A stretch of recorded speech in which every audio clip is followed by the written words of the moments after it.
যুদ্ধক্ষেত্রের সংকট নাকি ক্ষমতার লড়াই? যুদ্ধ চলাকালীন সময়েই হঠাৎ নিজের দেশের মানুষের ক্ষোভের মুখে ইউক্রেনের প্রেসিডেন্ট জেলেনস্কি। রাজপথে নেমে এসেছে জনগণ, বদলানো হচ্ছে সেনাপ্রধান। কিন্তু কেন এই হঠাৎ অসন্তোষ? ইউক্রেনের প্রেসিডেন্ট ভলোদিমির জেলেনস্কিকে ঘিরে দেশটির অভ্যন্তরীণ রাজনৈতিক ও সামরিক অঙ্গনে এক নতুন উত্তেজনার পারদ চড়েছে। বাইরে রাশিয়ার সাথে দীর্ঘমেয়াদী যুদ্ধ আর ভেতরে নিজ সরকারের বিরুদ্ধে সাধারণ মানুষের ক্ষোভ, দুইমুখী চাপে এখন কোণঠাসা ইউক্রেনীয় প্রেসিডেন্ট। সম্প্রতি দেশের প্রতিরক্ষা নেতৃত্বের রদবদল, বিতর্কিত সামরিক কৌশল এবং সরকারের একপাক্ষিক সিদ্ধান্তকে কেন্দ্র করে ইউক্রেনের বিভিন্ন মহলে শুরু হয়েছে তীব্র সমালোচনা ও বিক্ষোভ।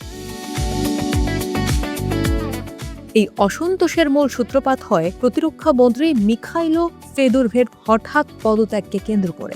যদিও জেলেনস্কি প্রশাসন এটিকে সরকার নবায়নের স্বাভাবিক প্রক্রিয়া হিসেবে দাবি করছে, তবে বিরোধীদের মতে এটি সামরিক বাহিনীর উপর প্রেসিডেন্টের পূর্ণ রাজনৈতিক নিয়ন্ত্রণ প্রতিষ্ঠার একটি চতুর কৌশল। এরপরই সশস্ত্র বাহিনীর প্রধান ওলেসকান্দর সিরস্কির সামরিক কৌশল নিয়ে তীব্র সমালোচনা শুরু হয় এবং দাবানলের মতো সেই ক্ষোভ রাজপথে ছড়িয়ে পড়ে।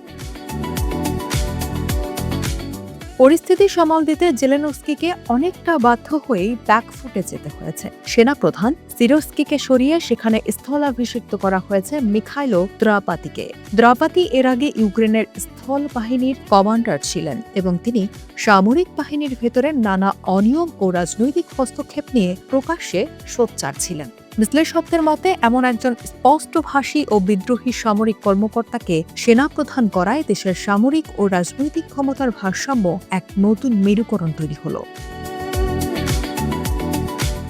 বিভিন্ন সূত্রের তথ্য মতে এই সংকটের মূলে রয়েছে ইউক্রেনীয় অভিজাত ও রাজনৈতিক নেতাদের ভেতরের দীর্ঘদিনের দ্বন্দ্ব। জেলেনস্কি যেখানে নিজেকে দেশের একচ্ছত্র ও সার্বভৌম শাসক হিসেবে প্রতিষ্ঠিত করতে চান, সেখানে তার রাজনৈতিক বিরোধীরা তাকে কেবল একজন আল-তাস্কারিক বা নামমাত্র রাষ্ট্রপ্রধান হিসেবে দেখতে চায়। আর এই রাজনৈতিক দড়ি টানাটানিতে এবার যুক্ত হয়েছেন প্রভাবশালী সামরিক কমান্ডাররা, যা সাধারণ মানুষের বিক্ষোভকে এক ধরনের রাজনৈতিক বিপ্লবের রূপ দেওয়ার চেষ্টা করছে।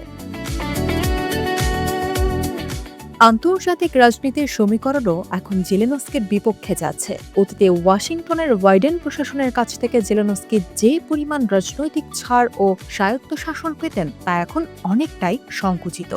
বর্তমানে ইউক্রেনের অভ্যন্তরীণ রাজনীতিতে মার্কিন প্রভাবের চেয়ে ইউরোপীয় ইউনিয়নের আমলাতন্ত্রের প্রভাব বহুগুণ বেড়ে গেছে। ইউরোপীয় ইউনিয়ন এখন আর্থিক সহায়তার বিনিময়ে কঠোর দুর্নীতি বিরোধী শর্ত চাপিয়ে দিচ্ছে এবং সামরিক রদবদলের মতো গুরুত্বপূর্ণ সিদ্ধান্তগুলো সরাসরি হস্তক্ষেপ করছে।